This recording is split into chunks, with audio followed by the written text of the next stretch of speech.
So I want to start with a statistic. So the weighted average of all job postings on the Chronicle of Higher Ed, Chronicle of Higher Ed, Inside Higher Ed, and Academic Jobs Wiki, the weighted average of all jobs that ask for some degree of online teaching proficiency in job positions. Does anyone who hasn't heard this statistic from me yet, does anyone want to guess? Everyone's heard the statistic from me? Excellent, right? It's 49%, which means basically half of all jobs today are in tenure track positions are asking for some degree of proficiency with online teaching. If we just look at Academic Jobs Wiki, which tends to gear towards sort of junior faculty positions or people who know how to use a wiki, there the number goes up to 60%. So a huge number of current jobs today are asking for people who are trained or at least have thought seriously about online teaching and learning. Now, this is a challenge, but also an opportunity, because if Yale prides itself on taking the best of the best in graduate school and training them to become competitive on the job market, and that job market presumably includes academia, then we need to think about how do we train graduate students to teach online. Now, this is a separate conversation from what is going on at Yale. Should classes at Yale merge towards online or not? They are separate but related, because regardless of what we end up deciding to do here at Yale, there still is a responsibility to train graduate students who, most of whom will not get their first job here at Yale, to train them to get competitive jobs elsewhere. Now, these jobs are deeply interrelated, as your question pointed to, because part of the way we train graduate students is by giving them experience here at Yale, but I do think we need to make sure that we think about these things as interrelated but still somewhat separate. So what have we been doing to train graduate students? I'm in the Department of Religious Studies, but I'm also a fellow at the Yale Teaching Center. And last year, the Yale Teaching Center ran its first series of workshops on how to teach an online course, which was essentially a learning experience for me as its co-leader, because I had no idea how to teach an online course. And we came up together with a list of best practices, sort of how to approach a job committee that asks you, would you be willing to teach an online course, with a series of questions that you could ask, and maybe some things you could drop so you sound like you know somewhat what you're talking about. But also we spent some time looking at online classes. We dabbled in a bunch of the different models, and sort of talked about what worked and what didn't. And what essentially came out of that is that good teaching and learning are good teaching and learning whatever platform we use, but that the platform can at times detract from that. And this came up particularly because I think this generation of graduate students grew up with technology and is used to sort of clean, functional interfaces.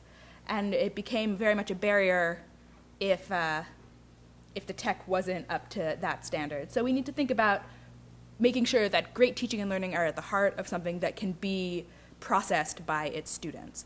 The second thing that we're doing right now is we're in communication with the Broadcast and Media Center and hopefully we're going to move on this week, to create a platform for graduate students who want to create sort of 5-minute online teaching demo reels. Some jobs are now asking for you to have this, or at least asking if you have it, can they see it, which of course means you should have it. And so we're going to figure out ways to allow graduate students to create these and mentor them through creating sort of strong examples of this. And then finally, when we talk about online teaching, Yale was not first to the plate. And the same is true in training graduate students. So there are other universities right now that have much more robust programs in training graduate students to do this in a variety of ways. But again, as with the online teaching and learning, it's not necessarily a bad thing that Yale was not first to the plate, because that means we have these great models that we can look at. So for example, Duke University has an online apprenticeship, which comes with a semester-long course on best practices in online pedagogy, which focuses both on sort of the various platforms that one uses and also on pedagogy, which is fantastic. And that is paired with an apprenticeship with somebody who is currently creating an online class. And that's a year-long program that Duke runs. It's actually quite competitive, and people apply to get in. I think it comes with a little extra cash. But so that's one model. University of Wisconsin, sort of on the other end, has a series of online education programming for graduate students, which is entirely online. So you can watch these videos or enroll in online courses and have online discussions. I guess they're practicing what they preach. And so there are a variety of ways that we can do this, but we do need to start thinking sort of seriously about how we're going to create that culture here. And the GSA, the Graduate Student Assembly, and the Yale Teaching Center are two places where we are beginning to have those conversations, but I think they need to be more robust, and hopefully they will be as the time goes on.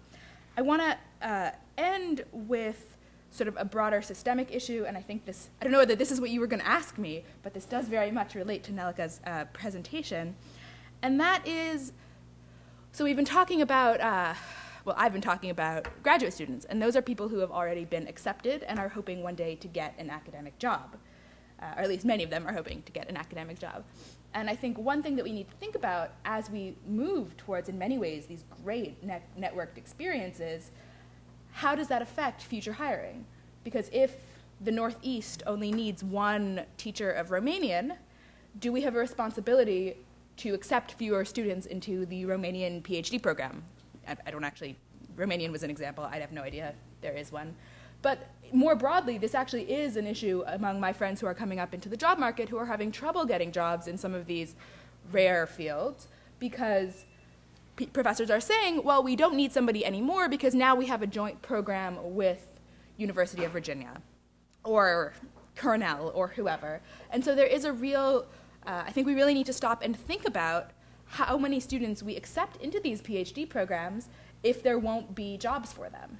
Because funding people who, I mean, the numbers don't lie in this example. And so we do, I think, really need to think about that seriously. And I just want to end by saying that in all of this, I think what's most important, the strongest candidates on the job market when it comes to online teaching and learning are those who've had experience. And so we need to figure out ways to give graduate students that experience. And the summer school is a great first start. The new courses that are being offered have graduate students who are assisting in those. As courses multiply, so will opportunities for graduate students.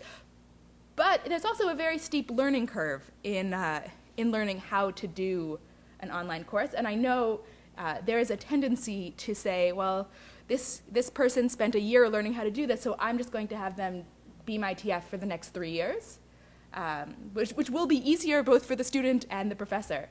But I think in terms of what's best for graduate students as a whole, it's important that we make sure that those experiences get spread out. And all of the things that I've suggested now are sort of top-down models, right? Things that the university as a whole can do, or various institutions at the university can do to support online teaching and learning as they apply to graduate students. I know next we're going to hear a bottom-up approach, and hopefully when we combine the two, we'll have some really rich opportunities for graduate students. Okay. Questions? I can't actually see because of the blinding light, but... Oh, yes. Hi. I have sort of a question or maybe even a suggestion. Mm-hmm. First of all, I'm very happy this question has been risen, that people need to be trained to teach online, not only graduate students, but also our faculty that are just jumping into that at Yale and elsewhere. And I just wanted, as a suggestion, you were mentioning some strategies how we can train students and faculty. And my belief is, and I used to run a program on certification program for faculty at another institution where I worked. Mm-hmm. And what I did, I put them in the position of a student online. I think that's the best way to learn, because I don't think you can really teach unless you've been a student online. So it was an 8-week, it could be any number of weeks online program that has no face-to-face interaction. And that program teaches you step by step how to create a course, how to design it, based on practices that are suggested. And as a facilitator of that program, I used to put negative things in so that the students get frustrated. My faculty got frustrated, and from that frustration, they learned a whole lot about what not to do. Because first I began as what to do. That was way too easy. and they still made mistakes afterwards. So I switched and I began making problems for them. So that's just as a suggestion. I'd be happy to work with Teaching Center and get that off the ground if you decide to go that direction. Thank you. That's actually the model University of Wisconsin uses. That's why they do it all online. And one of the great advantages of the Graduate Teaching Center at Yale, which has recently been promoted to the Yale Teaching Center, now works with both faculty and students, which is a real advantage in things like this, because as we figure out what works, we can apply it to both populations.